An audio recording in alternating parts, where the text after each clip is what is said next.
Hello students, आज पढ़ेंगे conditional sentence.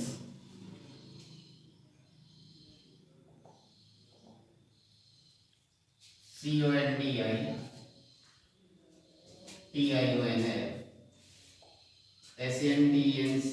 Conditional sentences. Conditional sentences ये शर्त वाले वाक्य होते हैं। शर्त वाले वाक्य यानी ये तीन प्रकार के सेंटेंस होते हैं। नंबर 1 ओपन कंडीशन,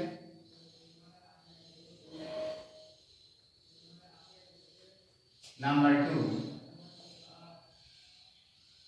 इम्प्रूवेबल कंडीशन,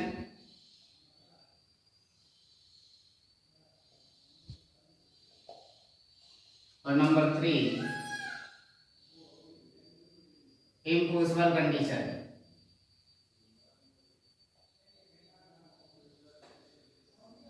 यानी ये कंडीशनल जो सेंटेंसेस हैं, तीन प्रकार के सेंटेंस होते हैं। पहला है ओपन कंडीशन, दूसरा है इम्प्रूवेबल कंडीशन, तीसरा है इम्पॉसिबल कंडीशन। तो सबसे पहले पढ़ते हैं अपन ओपन कंडीशन या ओपन कंडीशनल सेंटेंस।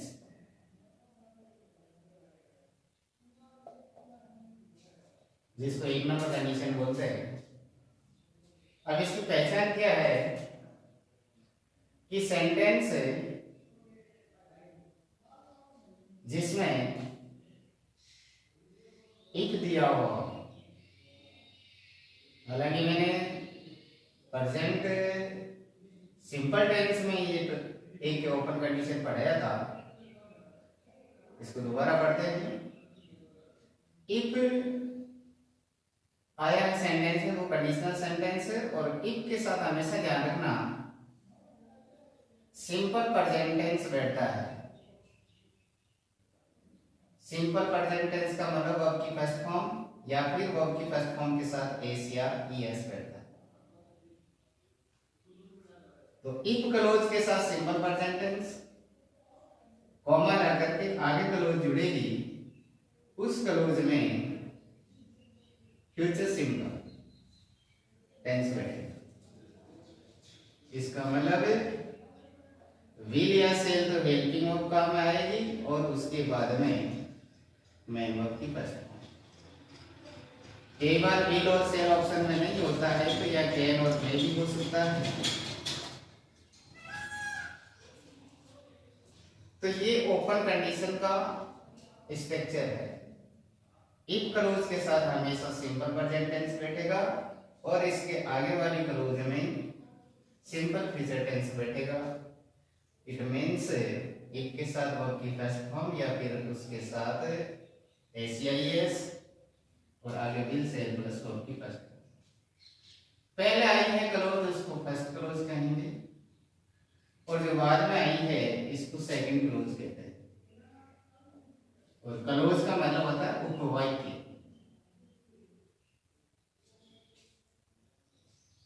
तो ये इस प्रकार का स्ट्रक्चर बनता है। कई बार क्या होता है कि फर्स्ट क्लोज को सेकंड क्लोज और सेकंड क्लोज को फर्स्ट क्लोज बना देते हैं।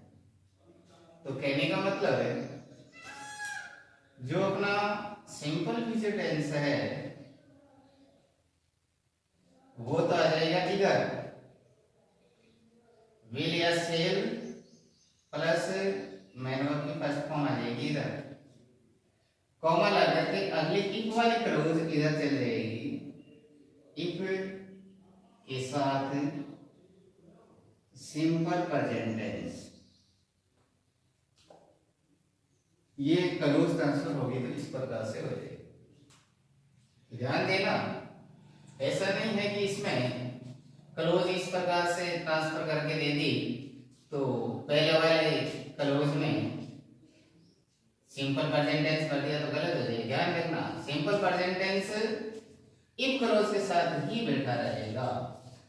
जैसे कि स्ट्रक्चर है, अगर इसका ये ट्रांसफर क्लोज करके पैटर्न बनाएंगे तो इस प्रकार से बनेगी।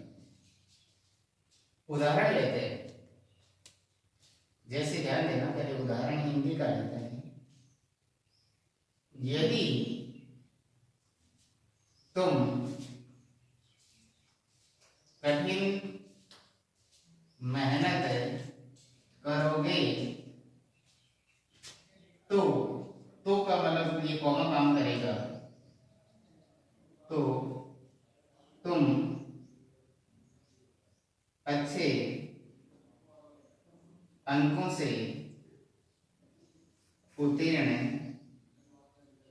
होगे। सेंटेंस लिखा है, यदि तुम कठिन मेहनत करोगे तो तुम अच्छे अंकों से उत्तीर्ण होगे। तो ध्यान देना, सेंटेंस में जैसे उत्तीर्ण होगे फ्यूचर सिंपल टेंस है, लेकिन इससे पहले भी देखो इस प्रकार से मेहनत करोगे, यहां भी गा गे भी आया है, तो यहां पर भी देखोगे और यहां पर भी गे आया है। तो इस प्रकार ये भले ही यहाँ आपके हिंदी उच्चारण में या हिंदी के ट्रांसलेशन में भले ही यहाँ पर गे आया है, लेकिन यदि इफ वाली क्लोज सिंपल प्रेजेंट टेंस में ही लिखी जाएगी, भले ही इसका ट्रांसलेशन फ्यूचर सिंपल का आ जाए। जैसे अब इसको ट्रांसलेट करते हैं, यदि if you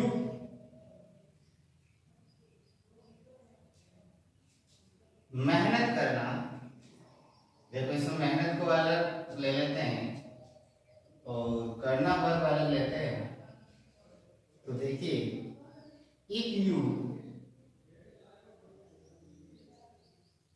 work hard, if you work hard, you will pass the exam with good marks। देखिए सेंटेंस बना है, यदि तुम कठिन मेहनत करोगे, if you work hard, if you do labour hard ऐसे भी लिख सकते हैं, if you do labour hard ऐसे भी हो सकता है। तो तुम अच्छे अंकों से उत्तीर्ण होगे, तो ये देखो तो ये हिंदी में कॉमा काम करेगा। You will pass the exam with good marks. अब देखो इसमें करेक्ट फॉर्म कैसे पूछी जाती है। ये इफ क्लोज जैसे आपको दी, तो इसमें या तो आपको फर्स्ट वाले क्लोज में पूछेंगे या फिर आपको सेकंड क्लोज में पूछेंगे।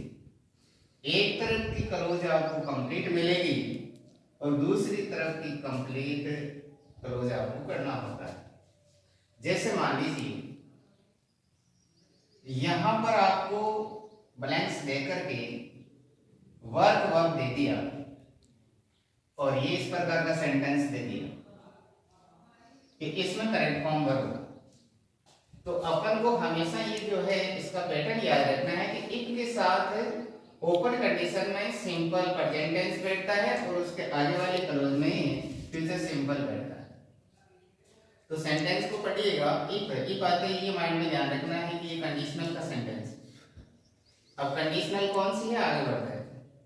इफ यू, यहां आपको करेक्ट फॉर्म भरना है, आगे बढ़िए। यू विल पास ये रहा विल और वर्ब की फर्स्ट फॉर्म। इधर विल और वर्ब की फर्स्ट फॉर्म है तो इधर आएगा आपके सिंपल प्रेजेंट टेंस, यानी वर्ब की फर्स्ट फॉर्म या फिर उसके साथ S A S. You plural है सब्जेक्ट, इसलिए वर्ब की फर्स्ट फॉर्म आएगी। तो ब्रैकेट में हमेशा फर्स्ट फॉर्म यदि होती है तो यहाँ पर आएगा वर्ब। मान लीजिए फर्स्ट क्लोज आपको कंप्लीट दी और यहाँ पूछ ले कि इसमें वर्ब भरो, करेक्ट फॉर्म भरो, तो अपन को देखना है कि इफ आया तो कंडीशनल सेंटेंस है, कौन सी कंडीशन है।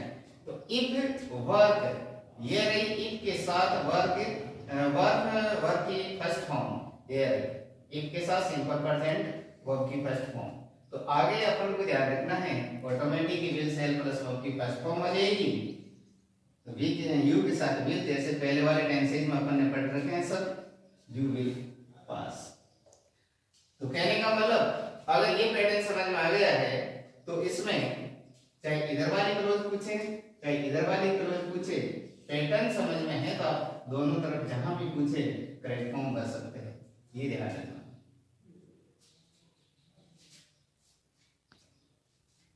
जैसे एक वाली क्लोज पढ़ी है, अगर इसी का नेगेटिव बना है तो इसका नेगेटिव हमेशा कंडीशनल का नेगेटिव इफ से दिया हुआ है तो उसका नेगेटिव अनलेस से बनेगा। अब देखो इफ का नेगेटिव किससे बनेगा? अनलेस। अनलेस के साथ सिंपल प्रेजेंट टेंस वही है, यानी वर्ब के फर्स्ट फॉर्म या फिर फर्स्ट फॉर्म के साथ एस या एस। आगे यानी फ्यूचर सिंपल टेंस या सिंपल फ्यूचर, यानी विल या सेल प्लस वर्ब की फर्स्ट फॉर्म। ध्यान देना इफ का तो ये सेंटेंस बनता है, अगर इसका नेगेटिव बनाए, इफ का नेगेटिव हमेशा अनलेस से बनेगा, तो यहां ध्यान रखना, यहां इस सिंपल फ्यूचर टेंस वाली क्लोज में नोट आएगा और उसके बाद में वर्ब की फर्स्ट फॉर्म। इस बात का ध्यान रखना, अनलेस वाली क्लोज के साथ कभी नोट नहीं आता है, क्योंकि अनलेस खुद नेगेटिव शब्द है तो इस क्लोज में दोबारा नोट का प्रयोग नहीं होगा, आगे वाली क्लोज में नोट आएगी। इस बात का ध्यान रखना। जैसे पहले वाला सेंटेंस था तो उसका नेगेटिव बनेगा अनलेस यू वर्क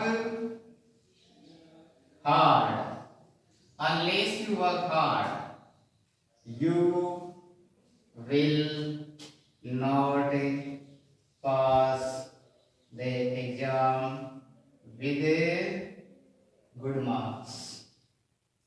तो मेरे हिसाब से दोनों बातें क्लियर हो गई होगी कि इसका पॉजिटिव सेंटेंस कैसे बनता है, इसका नेगेटिव कैसे बनता है।